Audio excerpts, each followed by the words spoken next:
وعباد الرحمن الذين يمشون على الأرض هونا وإذا خاطبهم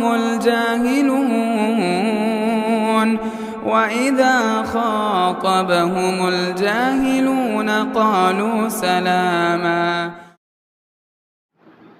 السلام علیکم ورحمۃ اللہ وبرکاتہ.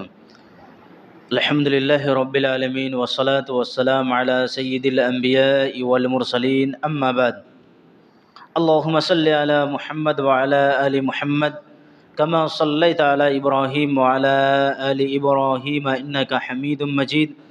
اللہم بارک علی محمد وعلی آل محمد کما بارکت علی ابراہیم وعلی آل ابراہیم انک حمید مجید. محترم سامعین کرام، ہم لوگ ابھی جنگ بدر سے نکلے ہوئے تھے اور ان کے بارے میں جنگ بدر کے بعد کیا کچھ ہوا آپ کے سامنے رکھے تھے.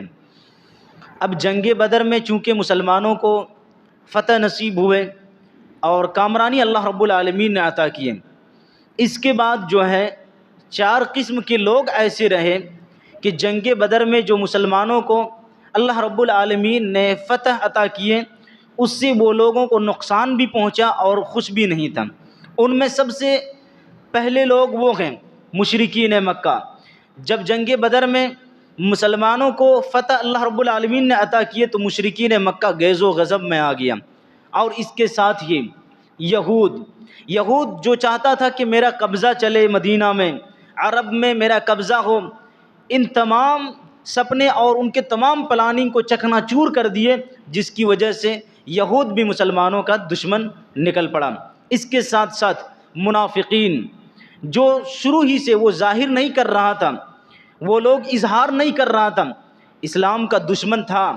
جیسے اس میں عبداللہ بن ابی بن سلول، یہ شخص چاہتا تھا کہ مجھے بادشاہ بنایا جائے، لیکن ان کے آنے کی وجہ سے ہم بادشاہ کی کرسی سے ہٹ گئے.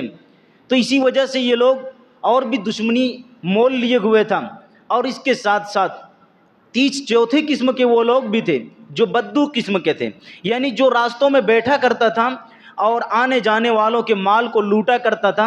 اب چونکہ مسلمانوں کی اس قدر طاقت کو دیکھ لیا تو کہا کہ قریب ہے کہ اگر ہم لوگ اس طرح سے نکلیں گے یا اگر ہم لوگ اس طرح سے لوٹ مار کریں گے تو ہو سکتا ہے محمد اور ان کے ساتھی ہمیں بھی ہمارے ساتھ بھی کچھ نہ کر دیں. یہ تمام تر لوگ تھے جو اسلام کے دشمن ہو گئے اور نبی صلی اللہ علیہ وسلم اور مسلمانوں کے خلاف طرح طرح کی پلاننگ کرنے لگے.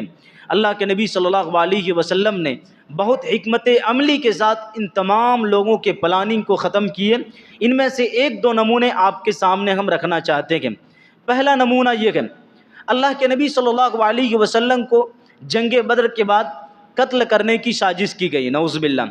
آپ صلی اللہ علیہ وسلم کے بارے میں یہ پلاننگ کیا گیا کہ آپ صلی اللہ علیہ وسلم کو نعوذ باللہ قتل کیا جائے.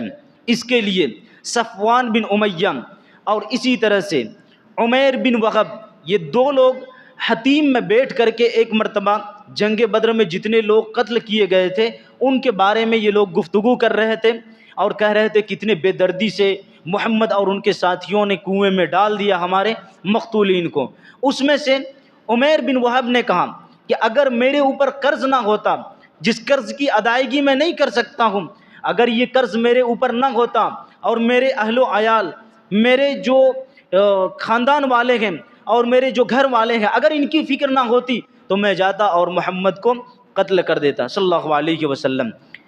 تو صفوان بن امیہ نے کہا کہ پھر سوچنا کیا ہے، تمہارے اوپر جو قرض ہے ہم اس قرض کی ادائیگی کر دیں گے، جاؤ. تمہارے جو اہل و عیال ہیں ہم اپنے بال بچوں کی طرح تمہارے اہل و عیال کو بھی دیکھیں گے، صرف تم جاؤ اور محمد صلی اللہ علیہ وسلم کو قتل کر کے آؤ. عمیر بن وہب خوش ہو گیا کہ قرض کی ادائیگی جو مجھ سے نہیں ہو پا رہی تھی یہ کر دے گا، میرے بال بچوں کی بھی ذمہ داری لے لیا. وہ گیا اور اپنے تلوار کو ساتھ لے کر کے وہ اللہ کے نبی صلی اللہ علیہ وسلم کے یہاں گئے. یاد رکھیے کہ عمیر بن وہب کا ایک لڑکا بدر کے میدان میں قید ہو کر کے آیا تھا، انہیں قیدی بنا کر کے لایا گیا تھا. جب وہ نبی صلی اللہ علیہ وسلم کے پاس پہنچے تو حضرت عمر رضی اللہ عنہ نے انہیں دیکھ لیا. حضرت عمر رضی اللہ عنہ نے انہیں دیکھ لیا اور کہا کہ واللہ یہ کتا، اور اس کے بعد کہا کہ واللہ اللہ کا دشمن یہاں آیا اپنے تلوار کے ساتھ، حضرت عمر رضی اللہ عنہ نے انہیں پکڑا اور بعض صحابہ کرام کو، اور حضرت عمر رضی اللہ عنہ نے کہا کہ آؤ تم لوگ بھی ساتھ آؤ۔ جب وہ صحابہ کرام ساتھ میں آ گئے تو اللہ کے نبی صلی اللہ علیہ وسلم کی نظر پڑی، کہا کہ عمیر کو چھوڑ دو، آنے دو۔ لیکن حضرت عمر رضی اللہ عنہ نے کہا کہ نہیں، اس کو اکیلا چھوڑنا نہیں، ان کے ارادے مجھے ٹھیک نہیں لگتے ہیں، اس لیے ان کو اکیلا چھوڑنا نہیں ہے۔ نبی صلی اللہ علیہ وسلم کے پاس عمیر پہنچا اور ان سے نبی صلی اللہ علیہ وسلم نے کہا کہ بتاؤ کیوں آئے ہو؟ کہا کہ میرے جو قیدی ہیں جن کو قید کر کے آپ لائے ہیں، ہم چاہتے ہیں کہ ان کے ساتھ آپ احسان کر دیں، اسی لیے یہاں آئے ہیں۔ اللہ کے نبی صلی اللہ علیہ وسلم نے کہا کہ اور کس لیے آئے ہوں؟ کہا کہ کچھ نہیں، بس یہی ارادہ ہے۔ اللہ کے نبی صلی اللہ علیہ وسلم نے کہا کہ سچ سچ بتاؤ کیوں آئے ہو یہاں؟ کہا کہ نہیں، صرف اسی ارادے سے آئے کہ ہمارے قیدی کے ساتھ احسان کیا جائے، ہم لوگوں کو جو قید کیا گیا ہے ہمارے ساتھیوں میں سے ان کو چھوڑا جائے، ان کے ساتھ احسان کیا جائے، صرف اسی لیے آئے۔ اللہ کے نبی صلی اللہ علیہ وسلم نے کہا کہ کیا ایسی بات نہیں تھی کہ تم اور صفوان آپس میں بیٹھ کر کے بدر کے مقتولین کے بارے میں باتیں کر رہے تھے اور میرے قتل کی سازش کر رہے تھے؟ تو عمیر نے کہا کہ واللہ یہ بات ہم دونوں کے بیچ میں تھی، کوئی نہیں جانتا تھا، اس بات کو کوئی نہیں جانتا تھا سوائے ہم دونوں کے۔ اور اسی وقت عمیر نے کہا کہ میں کلمہ پڑھتا ہوں، لا الہ الا اللہ محمد الرسول اللہ، اور اس کے ساتھ کہا کہ آج میں نے کلمہ شہادت کا اقرار کیا، کلمہ لا الہ الا اللہ کا اقرار کیا، اس لیے کہ میرے درمیان ان دونوں، ہمارے دونوں کے علاوہ کوئی تھا ہی نہیں، بتائے گا کون؟ ہمیں یقین ہو گیا کہ پہلے جو باتیں آپ بتایا کرتے تھے یقیناً وہ اللہ رب العالمین کی جانب سے وہ باتیں تھیں۔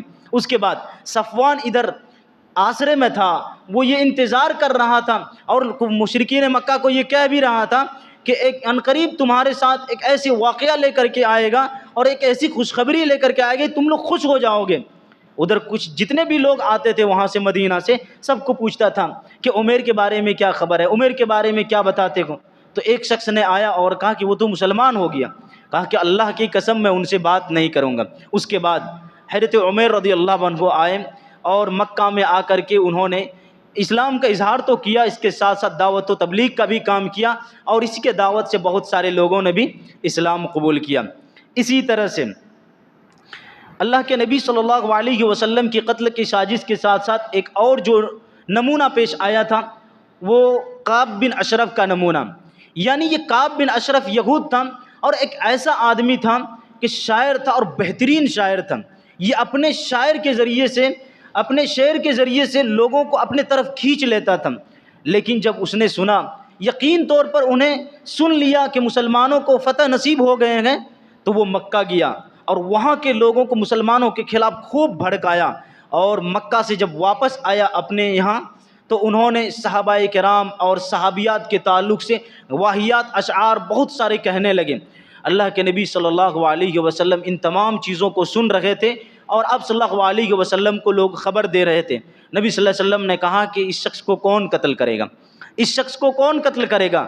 اس میں سے محمد بن مسلمہ اور عباد بن بشر اور ابو نائلہ اور اس طرح کی کچھ اور لوگ تیار ہوئے اور کہا کہ اللہ کے نبی ہم اسے قتل کریں گے، اس اللہ کے دشمن کو ہم قتل کریں گے۔ اور یہ تمام کے تمام لوگ پلاننگ کے ساتھ گئے اور پہلے ان سے دوستی کیے۔ ایک شخص گیا اور کہا کہ بات ایسی ہے کہ محمد صلی اللہ علیہ وسلم نے ہم پر صدقے کو لازم کر دیا ہے، یعنی مجبور کر دیا کہ تم صدقہ دو، کہاں سے دیں، میرے پاس کچھ نہیں ہے، تو ہم یہ چاہتے ہیں کہ آپ مجھے کچھ دیں۔ کہا کہ آج تو کعب بن اشرف نے کہا کہ آج تو اتنے پریشان ہوئے ہو، محمد کے ساتھ رہو گے تو آگے چل کر کے اور پریشان ہوگے۔ تو محمد جو صحابی رسول ہیں وہ کہتے ہیں کہ کیا کریں، ان کے ساتھ آ گئے ہیں تو اور کچھ دن تک دیکھ لیتے ہیں کہ آگے انجام کیا ہوتا ہے۔ کہا کہ مجھے کچھ غلہ چاہیے، کہا کہ اس کے بدلے میں تمہیں کچھ رہن دینا ہوگا، کہا ہتھیار رکھ دیتے ہیں، تو ہتھیار کو قبول کر لیا۔ اس کے بعد ابو نائلہ ایک صحابی ہیں، وہ بھی ان کے پاس گئے اور کہا کہ بات ایسی ہے کہ جب سے ہم نے ایمان لایا ہے سب کو دیکھ رہے ہیں کہ ہمارے خلاف دشمن پڑا ہے، سب ہمارے دشمن ہو گئے، عرب کے سارے لوگوں نے ہم سے دشمنی مول لیا ہے، کیا کیا جائے؟ تو اس طرح سے انہوں نے بھی باتیں رکھی، ابو نائلہ نے بھی کعب بن اشرف کے پاس۔ کعب بن اشرف نے کہا کہ دیکھو تم لوگ ان کے ساتھ چھوڑ دو، تم لوگ ان کے ساتھ چھوڑ دو۔ تو انہوں نے بھی وہی جواب دیا کہ آگے چلتے ہیں اور اس کے بعد جو ہوگا ہم لوگ دیکھیں گے۔ یہ لوگ مل کر کے اور دوستی کر کے واپس آئے، نبی صلی اللہ علیہ وسلم سے کہا کہ اس طرح کی باتیں ہم لوگ کر لیے۔ سن 3 ہجری کو اللہ کے نبی صلی اللہ علیہ وسلم کہتے ہیں کہ تم لوگ اب پھر سے ان کے قتل کی پلاننگ کو لے کر کے جاؤ۔ یہ سارے کے سارے صحابہ کرام گئے اور وہ اپنے محلے میں سو رہا تھا، تو اس کو آواز دیے اور بلا کر کے لائے۔ چونکہ دوستی ہو گئی تھی تو وہ رات کو بھی آ گیا۔ اس کو بلانے کے بعد پہلے جو ہے ابو نائلہ نے کہہ دیا تھا اپنے ساتھیوں کو، چونکہ وہ بہت خوشبو لگایا کرتا تھا، تو یہ کہہ دیا تھا کہ میں ان کے سر کو پکڑ کر کے ان کے خوشبو کو سونگھوں گا، ان کے خوشبو کو محسوس کروں گا، تو جب میں ان کو مضبوطی سے پکڑ لوں گا اس کے بعد تم لوگ وار کرنا۔ جب وہ آیا تو ابو نائلہ نے یہی کیا کہ ان کے سر کو پکڑا اور خوب خوشبو کو محسوس کرنے لگا۔ ایک بار محسوس کیا، چھوڑ دیا، کہا کہ واہ کیا بہترین خوشبو ہے۔ پھر آگے چلے اور دوسری بار بھی پھر ان کے خوشبو کو سونگا، اسی طرح سر پکڑ کر کے کہا کیا بہترین خوشبو ہے۔ تو وہ لوگ تعریف میں اور تکبر میں، یہ تمام چیزوں میں وہ لوگ بہت خوش ہوا کرتے تھے۔ تو کعب بن اشرف جو ہے بہت خوش ہوا اور انہوں نے اس پر واہ واہ کیے۔ اس کے بعد تیسرے مرتبہ ابو نائلہ نے ان کے سر کو مضبوطی سے پکڑا اور کہا کہ وار کرو۔ سارے صحابہ کرام نے مل کر کے ان پر وار کیے اور آخر میں ایک صحابی نے ان کے سر پر وار کیا اور اس طرح سے ان کے کام کو ختم کر دیا، اور تمام کے تمام صحابہ کرام اس طرح سے واپس لوٹ گئے۔ یاد رکھیے یہ چیزیں ایسی ہیں کہ جو نبی صلی اللہ علیہ وسلم سے دشمنی مول رہے تھے یہ لوگ، اور نبی صلی اللہ علیہ وسلم کے دعوت اور مسلمانوں کو کمزور کرنے، مسلمانوں کے خلاف چڑھائی کرنے کے لیے یہ لوگ اپنے آپ کو تیار کر رہے تھے۔ اس لیے اللہ کے نبی صلی اللہ علیہ وسلم آہستہ آہستہ اپنے راستے سے ان لوگوں کو ہٹا رہے تھے۔ اب اس کے بعد انشاءاللہ غزوہ احد آئے گا۔ انشاءاللہ آپ کے سامنے غزوہ احد کے بارے میں بات رکھیں گے کہ یہ غزوہ احد جو ہے کس وجہ سے ہوا اور اس کا کیا سبب تھا۔